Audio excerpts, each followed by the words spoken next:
Hola, mi nombre es Andrés. Bienvenido al podcast de Humanoide. ¿Qué tal? ¿Cómo les va? Bienvenidos. Ahora es una nueva forma de grabar. Le doy gracias a Mike, que está ahí atrás de cámaras y ahorita se va a reír, me imagino, porque él me propuso ayudarme y la verdad le doy gracias. Es una respuesta de Dios para este podcast. Si ustedes no están viendo y solo lo están escuchando por Spotify o Apple Podcast, no sé, váyanse a YouTube porque ahora lo vamos a subir. Y pues la verdad, bienvenidos. Gracias también a mi prima que me ofreció este lugar, que es de mi tía. Y si tía estás escuchándome, gracias por prestarme tu apartamento. Quiero comenzar con algo que leí de un libro que de verdad me gustó mucho, pero antes de eso, como siempre, vamos a empezar con un versículo. Es el siguiente: pero él me ha dicho, te basta mi gracia, porque mi poder se perfecciona en la debilidad. Por tanto, de buena gana me jactaré más bien en mis debilidades, para que el poder de Cristo habite en mí. Hoy les voy a compartir este libro. Como les dije, si no me están viendo por YouTube, este es el libro que se llama La Santidad de Dios, de R.C. Sproul. La verdad es un libro que me gustó mucho. Todavía no lo he terminado, voy por la mitad, ahí se me cayó el lápiz. Pero les quiero compartir porque este libro habla de cómo Dios es santo. Y habla mucho de los profetas de Dios. ¿Y quién es un profeta de Dios? El profeta de Dios, si nosotros lo vemos así, es el vocero, era el encargado de compartir la voz de Dios, la voluntad de Él.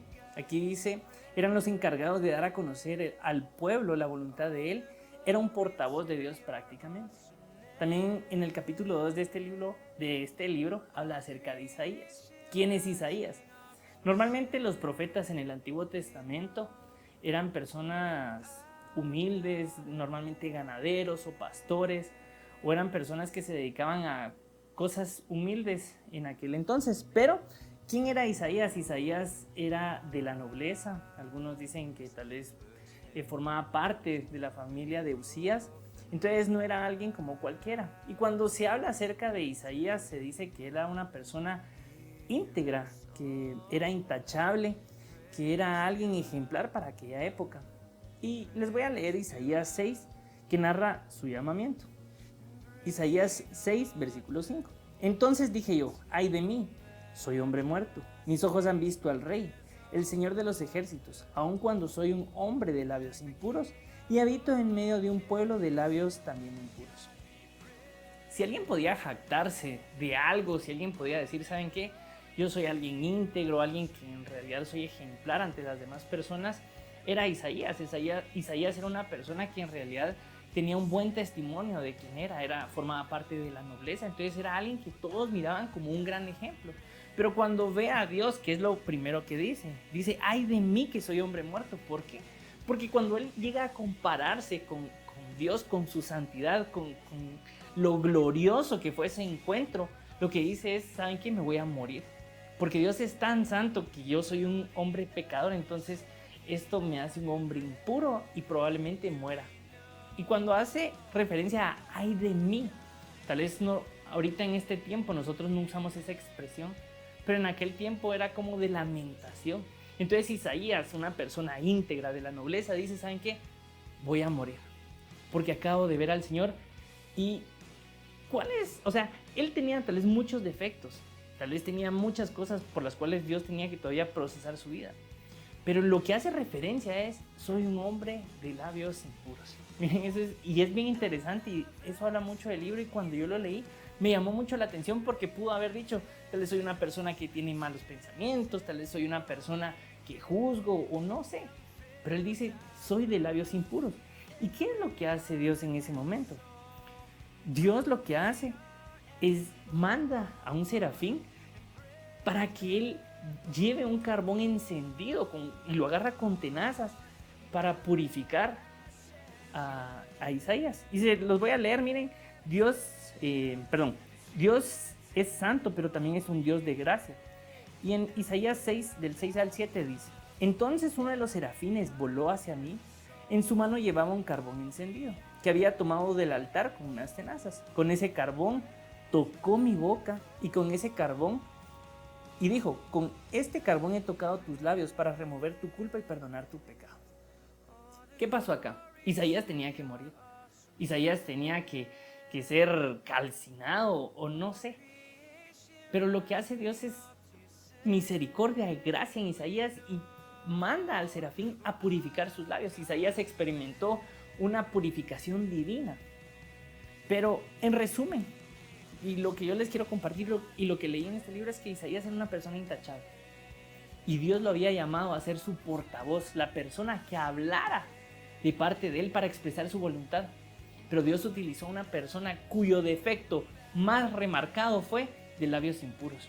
Y esto fue lo que a mí me voló la cabeza y me impresionó de este libro, porque cómo Dios iba a utilizar a alguien para hacer su voz acá en la tierra, alguien de labios impuros. Y aquí es donde quiero regresar al primer versículo. Y dice lo siguiente: te basta mi gracia, porque mi poder se perfecciona en la debilidad. Al leer esto podemos decir que Dios se manifiesta en nuestras debilidades. ¿Y cómo así, Andrés? O sea, ¿cómo Él va a manifestarse en nuestras debilidades? Y nosotros podemos decir, ¿saben qué? Yo tengo habilidades para hacer esto, tengo dones para hacer aquello. Tal vez Dios me dio un don para hacer esto, pero mis debilidades, ¿cómo Dios va a utilizar mis debilidades para su gloria? Y miren acá 1 Corintios 27:31. Sino que Dios eligió lo necio del mundo para avergonzar a los sabios, y lo débil del mundo para avergonzar a lo fuerte. También Dios escogió lo vil del mundo y lo menospreciado, lo que no es, para deshacer lo que es, a fin que nadie pueda jactarse en su presencia. Pero gracias a Dios ustedes ahora son de Cristo Jesús, y a quien Dios ha constituido como nuestra sabiduría, nuestra justificación, y nuestra santificación y nuestra redención, para que se cumpla lo que está escrito: el que se gloría en el Señor. Y esto me gustó mucho porque dice que Dios escogió lo vil y menospreciado para que nadie pueda jactarse de decir: yo hice tal cosa, de verdad yo tengo mis talentos, mis habilidades, y no necesito de Dios para hacer la tarea que Él me encomendó, o la tarea o el propósito que yo creo tener. Sino que nosotros tenemos que ceder a esa parte de nosotros y reconocer que es en nuestra debilidad donde en realidad vemos el poder de Dios. Y se los quiero compartir con estos ejemplos. Porque Dios mandó a llamar a Isaías para ser su profeta, su voz, siendo Isaías una persona de labios impuros. Dios mandó a llamar a sus 12 discípulos, pero cuando los llama, es este versículo, que Él llamó a lo vil y menospreciado, personas que iban a cambiar el transcurso de este mundo, que iban a causar un antes y un después, y llamó a personas comunes y corrientes, muchos que solo eran pescadores de hombres, no eran letrados algunos. También Dios llamó a Gedeón, un hombre, digamos, Gedeón, cuando Dios lo manda a llamar, él estaba escondido. Y Dios le dice: ¿sabes qué? Tú eres un guerrero fuerte y valiente.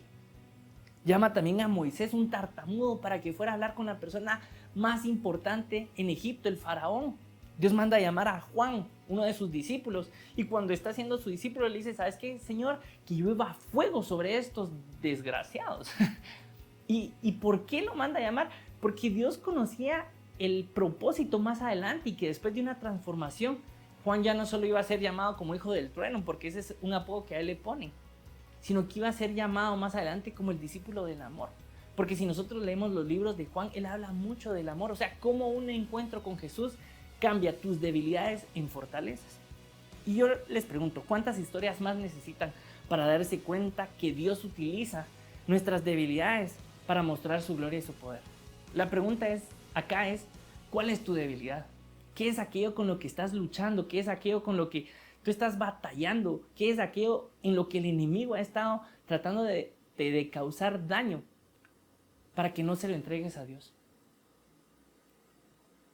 Esa es la pregunta principal. Porque nosotros hemos estado batallando, tal vez batallas que nadie sabe. Tal vez hemos estado luchando con pecados ocultos. Tal vez hemos estado sufriendo porque tal vez hay falta de perdón en nuestro corazón. Tal vez tuvimos una pérdida. Tal vez, yo no sé. Creo que tú más que nadie conoces ese dolor, esa debilidad, esa espinita que es la que nos causa dolor, y que el enemigo va a querer seguir molestándote y va a querer seguir atándote en ese punto para que tú no se lo cedas a Dios y no se lo entregues, porque Él sabe que cuando se lo entregues va a ser tu mayor fortaleza. ¿Y cómo hacer esto? cómo decirle a Dios, sabes que Dios, yo estoy siendo tentado en esto, esta es la parte más débil de mi vida y te la quiero entregar. Primero, identifica dónde están tus ataduras, dónde te están atacando más. Al pecado hay que llamarlo por su nombre y a las debilidades también. Nosotros no podemos llegar y decirle, Dios, sabes que yo estoy pecando, hay un área en realidad a la que me está costando trabajar, tal vez tengo hábitos ocultos, tal vez soy alcohólico, pero no podemos decirle, Señor, sabes que solo perdóname por mis pecados y ayúdame a arrepentirme, porque cuando nosotros le decimos, Señor, este es mi pecado, lo llamamos por su nombre, en realidad ahí es cuando nosotros nos empezamos a arrepentir. O cuando hay algo de él, Señor, yo no he perdonado a tal persona, de verdad necesito perdonarlo porque ahí es donde me está atacando el diablo. O Padre, me duele porque se murió mi papá, Padre, se murió mi hijo y es algo que yo no he superado. Y cuando nosotros ponemos eso, ponemos nuestros pecados delante de Dios, saben, Dios es bueno. Y se los voy a leer acá. Salmo 32:5 dice lo siguiente: te confesé mi pecado, esto se lo dice David. Te confesé mi pecado, no oculté mi maldad. Me dije, confesaré al Señor mi rebeldía, y tú perdonaste la maldad de mi pecado. Qué bonito es esto, porque cuando nosotros se lo entregamos a Dios, Él nos perdona y nos hace libres. Primero, identificar nuestro pecado o nuestra debilidad. Isaías lo hizo y dijo, ay de mí que soy hombre muerto, porque soy un hombre de labios impuros. Ahora, punto número 2, pídele al Espíritu Santo que te transforme. ¿Cómo es esto? Isaías fue transformado, o sea, Isaías no fue como que Dios utilizó a una persona de labios impuros. Él antes de ser procesado tenía labios impuros, pero ¿qué hace Dios? Manda a un serafín con un carbón encendido para quemarle los labios. O sea, tal vez eso no fue algo agradable para él, tal vez fue algo duro, tal vez el proceso en tu vida también va a ser difícil, pero créeme que cuando nosotros le entregamos a Dios, le decimos, ¿sabes qué, Señor? Soy de labios impuros. Él es un Dios de gracia, también de misericordia. Él va a mandar algo para procesarnos, para que Él pueda utilizar esa debilidad como una fortaleza de ahora en adelante. Salmo 51, 10 al 11, este también es un salmo de David. Dios mío, crea en mí un corazón limpio, renueva en mí un espíritu de rectitud, no me despidas de tu presencia ni quites de mí tu Santo Espíritu. ¿Qué más? Moisés pasó 40 años en el desierto. Todo el mundo conoce que Moisés vivió 40 años en Egipto, pero después de eso la Biblia dice que él vagó y fue pastor de ovejas, una profesión bien humilde en comparación a ser casi que hermano del faraón. Pero él estuvo 40 años en el desierto donde Dios empezó a transformar su corazón. David es un ejemplo porque lo ungen como rey, pero ¿qué es lo que pasaba directamente al ¿qué? A reinar, ¿no? O sea, él va con Saúl después de ser el principal héroe de todo Israel, se vuelve el enemigo público y tiene que huir y se va hasta la cueva de Adulam. Y saben, esos son los procesos que Dios permite para que nosotros seamos transformados. Y muchos de nosotros no nos gustan los procesos. Decimos, nos quejamos, pero saben, cuando nosotros primero identificamos donde estamos siendo atacados, pero también le pedimos al Espíritu Santo que nos transforme, algo transforma nuestro corazón y ahí es donde le empezamos a entregar nosotros nuestras debilidades a Él. Y por último, sea un arma contra el enemigo. No basta, ¿saben? No basta que nosotros nos salvemos a nosotros mismos. Y les quiero decir esto. Perdón, acá está. Dios no llamó a Isaías solo para purificarlo a él. Dios no llamó a Isaías y le dijo, ¿sabes qué, Isaías? Yo solo te quiero salvar a ti, sino que dice, ¿a quién voy a hallar en esta nación? Ahí es cuando Isaías dice, Señor, aquí estoy dispuesto, ¿verdad? Pero Dios anhelaba salvar a todo Israel. Dios anhelaba que todo el pueblo de Israel fuera limpio y salvo de sus pecados.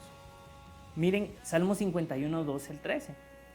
Devuélveme el gozo de tu salvación, dame un espíritu dispuesto a obedecerte. Así instruiré a los pecadores en tus caminos, así los pecadores se volverán a ti. Acá es como alguien puede decir, ¿sabes qué, Andrés? ¿Cómo puedo yo servir a las demás personas si mi adicción tal vez ha sido la pornografía? ¿Saben? Tal vez entiendas y seas empático cuando alguien te diga, ¿sabes qué, Andrés? No he podido salir de la pornografía. Le puedas decir, ¿sabes qué? Yo te entiendo. Entiendo que es algo difícil, es algo vergonzoso, algo de lo que nadie quiere hablar, pero es necesario que seas transformado y poder decirle, yo hice esto y yo hice lo siguiente para poder romper con esa cadena de pecado. O alguien que está siendo adúltero con su esposa. Andrés, ¿cómo voy a ser yo de bendición para las otras personas? Cuando yo engañé a mi esposa, ya me arrepentí, pero ¿cómo voy a ser de bendición a las demás personas? Tal vez porque Dios te va a enseñar a serle fiel a tu esposa. Y después de que le seas fiel a tu esposa, vas a entender qué es la fidelidad a Dios. Y seas un hombre íntegro en cada área de tu vida y puedas decir a las demás personas que en realidad Dios es un Dios fiel, que nunca nos ha abandonado. Y como dijo un amigo mío, él tenía un pasado muy pecaminoso. De verdad, su trasfondo era de que cuando uno lo veía con él, le decía: mi hijo, yo no quiero que te juntes con esa persona. Pero él me compartió una vez algo y me dijo: Andrés, si yo invitaba a mis amigos a cosas malas, ¿cómo no los voy a invitar a cosas buenas? Y cuando las personas ven ese testimonio auténtico y real en tu vida, créeme que Dios va a empezar a hacer obras. No es necesario hablar. Muchas veces el mejor testimonio que nosotros tenemos es la manera en la que vivimos. Así que punto número 1, identifica esos puntos débiles. Punto número 2, pídele al Espíritu Santo que te transforme. Y 3, sé un arma contra el enemigo. Y con esto quiero terminar. Porque antes de leer esta parte del libro, estábamos desayunando en casa y empezamos a hablar acerca de una canción. Yo les dije: la gran, qué bonita esa canción. Y en eso me puse yo a ver el video y se los voy a compartir. Acá el nombre es público. Hubo una cantante guatemalteca, ella se llamaba Fabiola Rodas, y ella se fue a un concurso mexicano que se llama La Academia, si no estoy mal. Pero cuando ella fue a la Academia, ella cuenta en una historia, porque me lo contó mi hermana, ella me empezó a contar esta historia, después tuve que verificarlo en TikTok, porque ahí está el video donde ella lo comparte, porque le dije: Lucy, yo voy a contar esto en mi podcast, así que necesito que sea verídico. Así que vi el TikTok donde hablaba Fabiola, que cuando ella llegó a la final de la Academia, ellos tenían programadas ciertas canciones para cantar en la final, y ella se dio cuenta que las canciones que ella ya tenía como reservada para la final, sus demás compañeros las estaban practicando, y entonces llega corriendo y le dice a su papá: papá, no tengo que cantar. Y era una semana antes de la final, y entonces le dice el papá: Fabiola, tú sí tenés una canción para cantar. De verdad, con esta canción, si tú la cantas, vas a ganar la final. Pero saben, esa era la canción que durante su niñez ella cantaba y se reprochaba porque no le gustaba cantar. Y ella cuenta que en su niñez, a ella le decían: Fabiola, canta ópera. Fabiola cantaba Por ti volaré de Andrea Bocelli. Y escuchen, es una canción preciosa. Y ella no le gustaba, no la practicaba, la odiaba. Más bien ella odiaba esa canción, porque ella sentía que no podía, y era una canción que tal vez la humillaba a ella porque era muy grave, su tono de voz tal vez no era tan alto. Y una semana antes la empieza, y dice que ella se fue a esconder al hotel y un día antes la practica. Yo los invito a que puedan ir a ver el video en YouTube, de verdad, solo por chutes, los llamamos aquí en Guatemala, pero vayan a ver ese video, porque de verdad es impresionante cómo ella canta esa canción. Y saben, con esa canción ganó la final, del concurso de la Academia, creo que así se llama, si no estoy mal, porque es un video impresionante de cómo ella canta, porque ella no se dio cuenta que tal vez en su niñez eso fue algo que la humillaba, que le dolía, que ella no quería hacerlo, porque ella decía: yo no sé cantar ópera. Pero cuando entró a la Academia y fue instruida por sus maestros y cantaba todas las semanas, y los maestros le decían cómo mejorar su voz, cómo mejorar sus tonos, ella no se dio cuenta en el momento que ella cambió, y pasó de ser algo que le daba vergüenza a ser tal vez la canción más hermosa que ella ha cantado. Y con esto quiero terminar. Lo que el enemigo está utilizando para destruirte, si lo pones en manos de Dios, esta va a ser tu mayor fortaleza. Dios quiere a Isaías en estos tiempos para que puedan compartir su palabra, no solo hablando, sino que siendo testimonio para las demás personas. Como te dije, ¿cuál es la pregunta de este podcast, de este episodio? ¿Cuál es tu debilidad? ¿Qué es aquello donde el diablo te está atacando tanto? Porque él sabe que el día que se lo pongas en manos de Dios va a ser tu mayor fortaleza. Va a ser esa arma contra el enemigo que Dios va a utilizar para bendecir a un montón de personas. No te quedes solo salvo tú. Comparte esto con las demás personas. Comparte que tal vez tú eras débil en algo, pero Dios te cambió. Viviste una transformación, y tal vez el proceso sea duro, la transformación es dolorosa, pero sabes, vale la pena. Porque hay muchas personas que están como nosotros, sufriendo, atadas a un pecado, atadas a un dolor, atados tal vez a algo en la infancia. pero tu testimonio puede ser de bendición para otras personas. Así que en este tiempo necesitamos Isaías que puedan decirle, Señor, heme aquí, envíame a mí. Que Él pueda transformar y usar esas debilidades en fortalezas. Así que si estás ahí y si sigues escuchándome, te pido que me acompañes en esta oración. Padre, te doy gracias porque tú nunca dejas de ser bueno, porque tú eres fiel, Señor. Yo te pido, Señor, que tú nos ayudes a identificar, Señor, esas debilidades que estamos experimentando en nuestras vidas. Que tu Espíritu Santo nos muestres aquellas fallas, Señor, aquellas cadenas a las que estamos atados, aquellos dolores, Señor, que el enemigo sigue tocando y mayugando, Señor, para que nos duela y no podamos avanzar. Pero, Señor, nosotros te pedimos que también por medio de tu Espíritu Santo seamos transformados, Señor. Que así como Isaías, tú mandes a ángeles, Señor, a serafines, para que seamos procesados, para que tu Espíritu Santo, Señor, nos transforme, Padre. Y así poder ser, Señor, armas en tus manos. Para que podamos atacar al enemigo, Señor, para que no solo seamos salvos nosotros, sino nuestras familias, nuestras generaciones, Señor, y los que nos rodean. Yo te pido por las personas que están escuchando este podcast, para que, Señor, sea una semilla que quede guardada en su corazón y que dé fruto a su tiempo. Te doy gracias, oro en el nombre de Jesús. Amén. Gracias por acompañarme al final de este episodio. Si para ti fue de bendición este mensaje, te invito a que puedas escribirme, comentarme qué fue lo que más te gustó y compartírselo a otras personas.